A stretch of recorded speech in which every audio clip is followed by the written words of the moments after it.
ini dianggap saja wakil presiden ini pelengkap penderita kayak gitu. Jadi apa tugasnya nggak jelas, dia sendiri kapan itu kelihatan. Katanya saya di Papua, sekarang pindah lagi di IKN, terserah saja, gitu kan? Saya kan pembantunya presiden loh. Wakil presiden kok pembantunya presiden? Menteri berarti, kan gitu. Jadi menurut saya memang belum menghayati betul menjadi wakil presiden itu harus seperti apa, bahwa ketatanegaraan kita itu seperti apa dan sebagainya. Memang ini pelajaran yang sangat berharga, dan menurut saya kita harus menanamkan satu nilai-nilai yang sangat mulia, Mas Win, yaitu malu dan mundur. Jadi kalau kita tidak mumpuni, kalau bahasa yang agak sarkastik, agak becus gitu kan. Jadi kalau tidak mumpuni ya sudah, mohon maaf, pamit gitu. Assalamualaikum warahmatullahi wabarakatuh. Pemirsa di seluruh Indonesia, bertemu kembali dengan saya Irma Suryani di Irma Suryani Bicara.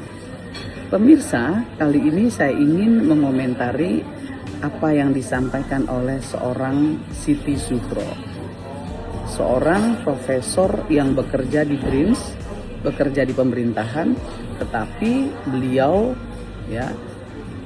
memberikan penilaian yang sangat tidak etis kepada wakil presiden. Beliau mengatakan bahwa wakil presiden kita Gibran Raka Buming Raka hanya seorang pelengkap penderita, bahwa Gibran Raka Buming Raka tidak tahu apa yang harus dikerjakannya. Bu Siti Zuhro, mohon maaf ya, wakil presiden itu bekerja sesuai dengan undang-undang. Dia bekerja atas perintah presiden. Dia nggak bisa kerja sendiri gitu ya, maunya dia nggak bisa.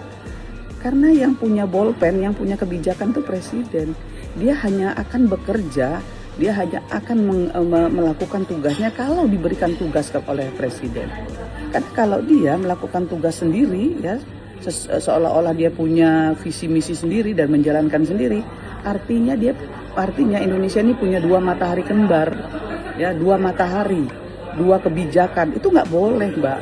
Itu akan memecah belah antara presiden dan wakil presiden. Udah benar apa yang dilakukan Gibran. Dia pergi ke KTT Afrika atas perintah presiden. Dia pergi belusukan ke daerah-daerah, itu juga atas perintah presiden. Memang nggak pernah lihat tuh, Mbak, sampai mengatakan seolah-olah Pak Gibran Raka Buming Raka wakil presiden kita nggak punya malu, tidak mumpuni. Memang Mbak lebih mumpuni dari Gibran Raka Buming Raka. Mohon maaf, Mbak memang profesor, tapi orang punya rezeki masing-masing yang diberikan oleh Allah Subhanahu wa Ta'ala. Kalau Mbak mau gugat ya, kenapa kok Pak Prabowo mengambil Gibran Raka Buming Raka sebagai wakilnya? Gugatlah Pak Prabowo, gugat juga pemerintah parpol polisi, ya, kenapa mereka menyetujui dan meminta Gibran untuk mendampingi Pak Prabowo sebagai wakilnya. Gugat kalau perlu MK yang menetapkan Gibran sah menjadi calon wakil presiden. Ada 7 loh, Mbak, hakim di MK, 5 setuju, 2 dissenting opinion. Kan tetap sah artinya. Kok sepertinya Mbak dengan nada yang jahat sekali bicara seolah-olah Gibran itu orang yang nggak tahu malu, tidak mumpuni. Ya, jangan Mbak bicara seperti itu. Anda nggak bijak, Mbak, sebagai seorang akademisi. Mbak tahu Gibran bicara dengan rendah hati, mau bekerja ditempatkan di Papua dia setuju, dia nggak masalah. Mau bekerja di IKN ditempatkan di kantor IKN dia juga tidak masalah. Mbak tahu nggak apa artinya? Artinya dia siap ditempatkan di mana saja oleh presiden.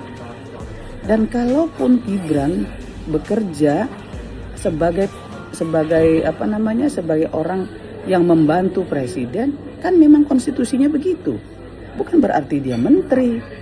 Wakil presiden itu ya tidak sama, Mbak, dengan menteri. Ya, kalau menteri jelas posisinya adalah pembantu presiden. Pembantu presiden. Ya. Dia bekerja berdasarkan program kerja presiden. Nah, kalau wakil presiden beda, Mbak. Ya, dia bekerja atas instruksi presiden. Ya, atas instruksi presiden. Ya, beda Mbak ya antara wakil presiden dan menteri dalam mengerjakan fungsi dan tugasnya. Dan satu lagi, dia akan bekerja penuh, wakil presiden akan bekerja penuh ketika presiden tidak bisa melaksanakan fungsi dan tugasnya sebagaimana mestinya sesuai dengan undang-undang. Nah, baru dia bisa bekerja penuh. Begitu loh Mbak. Masa gitu aja Mbak nggak ngerti ya? Mohon maaf Mbak, ya, seorang Siti Zuhro loh ya, harusnya tahu gitu ya. Jadi nggak bisa menyamakan seorang wakil presiden dan menteri, beda banget gitu Mbak. Dan menurut saya apa yang dilakukan Gibran, ya, pidatonya di KTT Afrika luar biasa Mbak. Jangan gitu juga lah Mbak ya, seolah-olah Gibran nggak tahu malu, nggak mumpuni, pelengkap penderita. Aduh Mbak. Kok Mbak jahat sekali bicaranya gitu ya sebagai akademisi. Menurut saya nggak baik, gitu ya, nggak baik Mbak seorang Siti Zuhro bicara di media seperti itu. Kelihatan sekali kebencian Mbak terhadap Gibran, kelihatan Mbak. Jadi mohon maaf, saya sangat nggak respect Mbak kali ini dengan Mbak. Walaupun sebenarnya saya tahu sejak Jokowi menjadi presiden, Mbak memang nggak pernah respect dengan Jokowi. Saya nggak tahu sebabnya apa. Ya mohon maaf, saya nggak tahu sebabnya apa. Mungkin saja kata netizen, mungkin saja karena Mbak nggak dipakai oleh Pak Jokowi. Mungkin saja loh Mbak. Ya, menurut netizen, menurut saya juga mungkin ya. Mungkin sekali lagi. Saya terus terang kaget Mbak mendengar Mbak ya bicara seolah-olah Gibran tuh nggak tahu malu. Ya Allah Mbak. Bener-bener saya jadi nggak respect Mbak. Nggak tahu malu, nggak mumpuni, pelengkap penderita. Kok seorang akademisi, seorang pekerja yang bekerja di pemerintah, digaji oleh pemerintah, dan tahu nggak Mbak pemerintah itu siapa? Salah satunya adalah Gibran di sana sebagai wakil presiden.